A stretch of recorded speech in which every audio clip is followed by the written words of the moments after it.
Hello everyone, আজ জন্মাষ্টমী আর লোকনাথ বাবার পূজা, তাই আমাদের ঘরে অনেক অনুষ্ঠান আছে।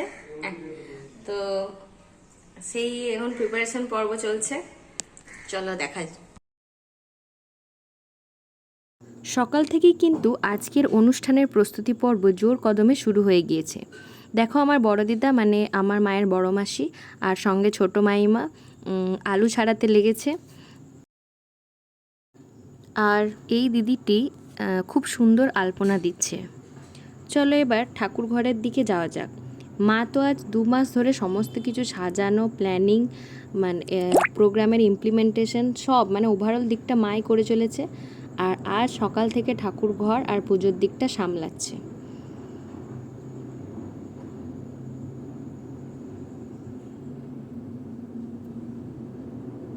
দেখো আজকের ওয়েদারটাও কিন্তু খুব সুন্দর।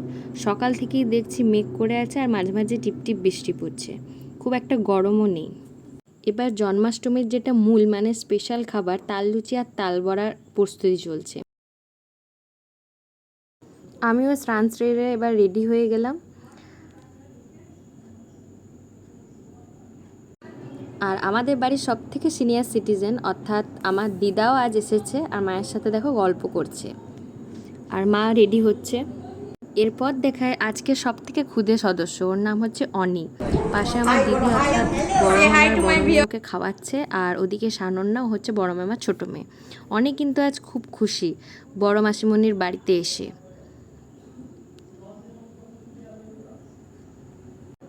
এই দেখো এদিকে দেখছি তাল লুচি তাল বড়া অলরেডি অনেকটা হয়ে এসেছে। বড় দিদা দেখছি লুচিটা সেঁকছে, দিদা দেখছি সমস্ত কাজেই আজকে অগ্রণী ভূমিকা গ্রহণ করছে।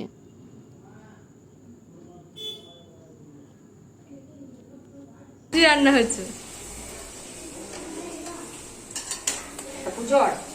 আচ্ছা আচ্ছা।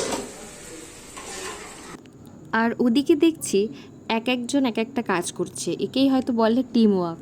ছোটো মাইমা আটা মাখছে, ছোট দিদা মানে মায়ের ছোট মাসি লিচিটা বেলছে আর বড় মাইমাও হেল্প করছে ওদের। এবার পুজো শুরু হবে তাই ওদিকেও গেলাম। বলো। আবার ওদিকে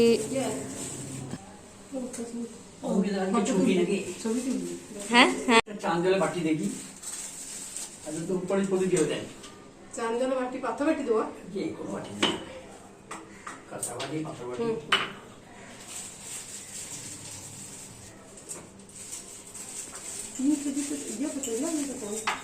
বাস লাগিয়ে পদি ধূপ পদি দিয়ে দেন।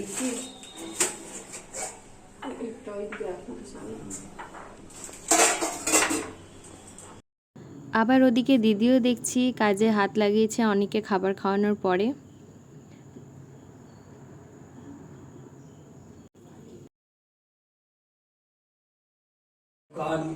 ओम गंगा कुरुक्षेत्राय गंगा प्रभात स्वरानी चकित्थनितानि पुण्णानि गंगा स्नामकानि पूजा डागले ओम विधाय नित्यं महिषं रजनीभं चाय संताय ओम धूपदीपं गो ब्रह्मण्य हिताय जगद्धिताय श्री कृष्ण गोविंदाय ओम लोकनाथाय देवाय गुरुवे क्रियाहीनं जगद्देवाय प्रतिवतापन्नो ओम अखण्डमण्डलाकारं व्याप्तं येन चराचरं तत्पदं दर्शितं येन तस्मै श्री गुरुन् वासुदेवाय गोविन्दाय बहुरूपाय गणेश्वराय ओम नारायण গঙ্গাজল ছিটিয়ে চলা চলি চরাচরं তৎপদं দর্শিतं येन চটকট করে না স্নান করেন ওম অপবিত্রং পবিত্রং গতবাবিরং সরে ওম দানামি স্নান করতে বলছো তো মা সন্নিভং বন্তিরকে সন্তন্নম বেন নমঃ ওম নীলাঞ্জয় চায়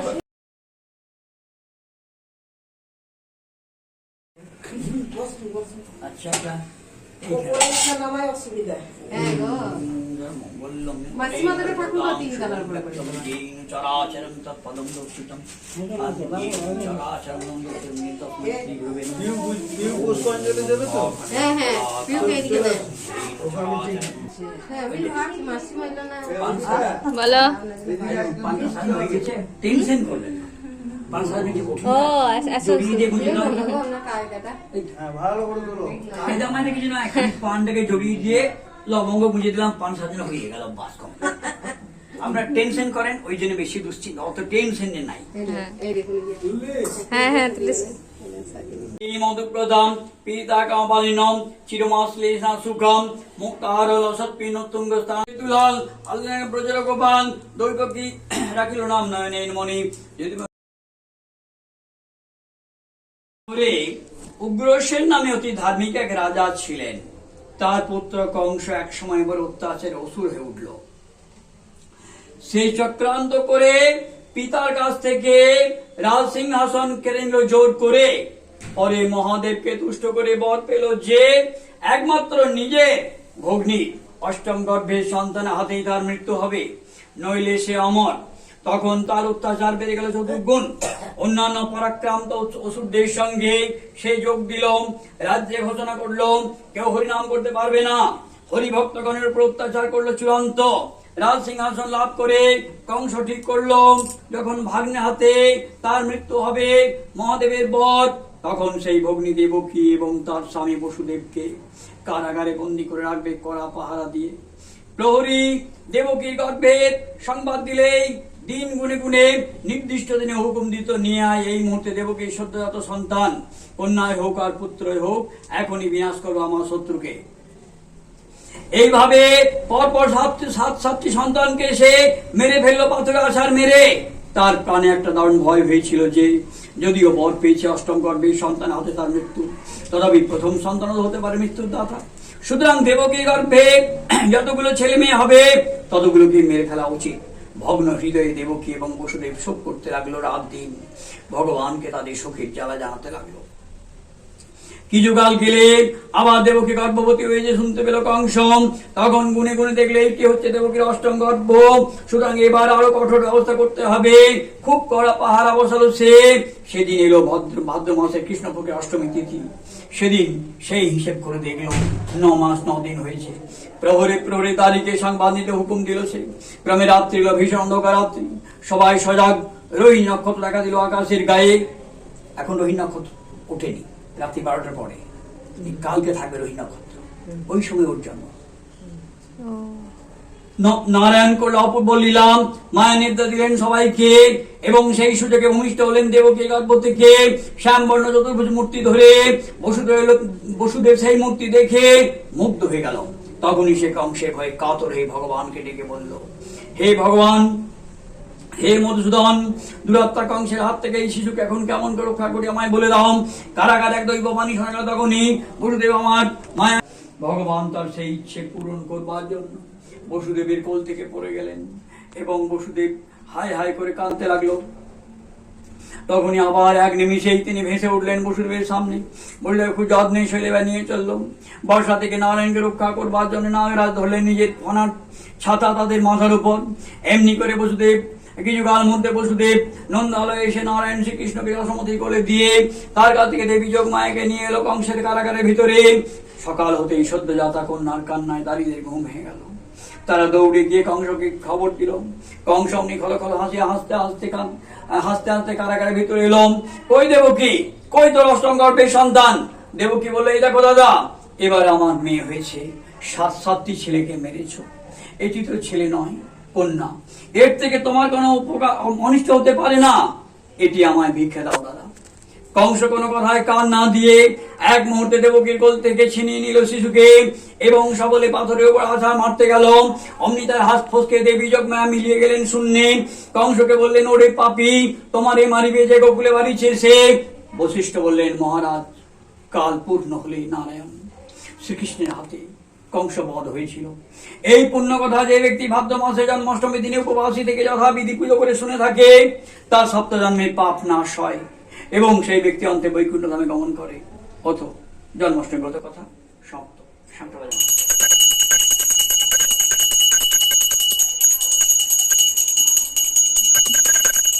সংকল্প কে কে আছে জানো? অঙ্কিতা সংকল্প হয়ে গেছে, আর কে রইল? আনন্দা হয়ে গেছে।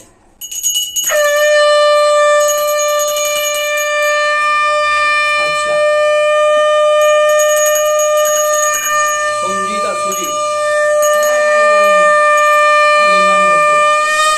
আর বাচ্চাগুলো কি নাম বললেন?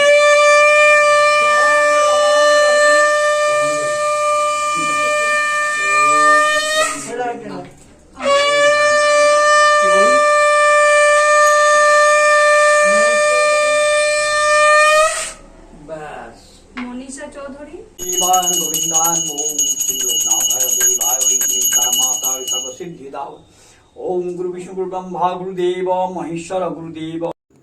ওই দেখো দেখছি মা ছেলে মিলে এখন বাইরের ছাদটা দেখছে।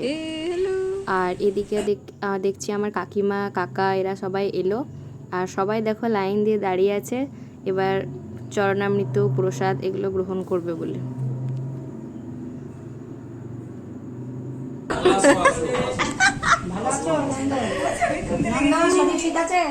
চলছে।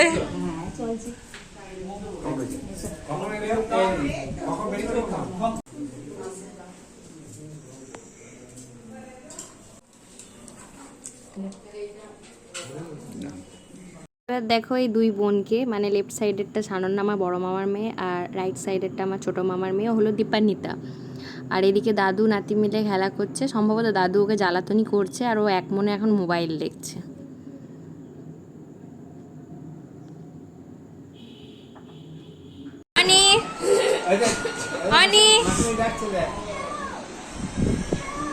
এবার হাই করে দাও, হাই।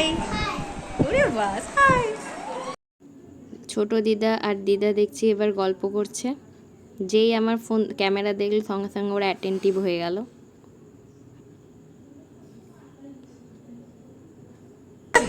নাতিকে নিয়ে বসে আছে, ও নাতিটা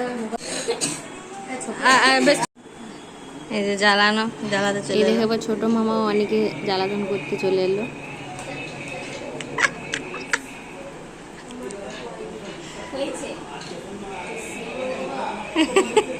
এর কি সুন্দর লাগছে, লিপস্টিক ভালো না? হ্যাঁ, দুই বোনের এই কি বলবো,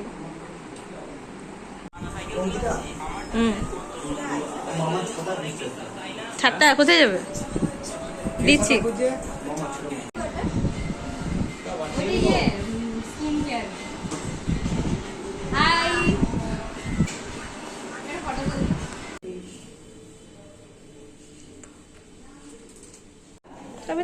নিজেরটাই ঠিক। এবার দেখছি মা প্রণাম সেরে নিচে নামলো আর সবাইকে প্রসাদ বিতরণের জন্য প্রসাদের থালি সাজাতে লাগলো। আর কাকা বাবা এরা প্রসাদ খাচ্ছে, গল্প করছে। এরপর দেখায় বড় দিদা আমার দিদার সাথে গল্প করছে। হ্যাঁ, এটা কি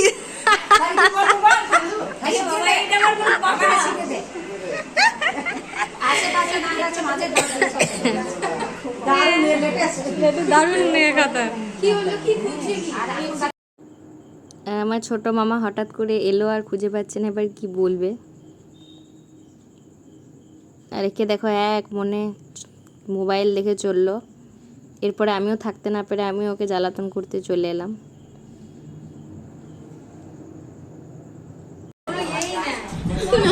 কোনো রেসপন্স নেই।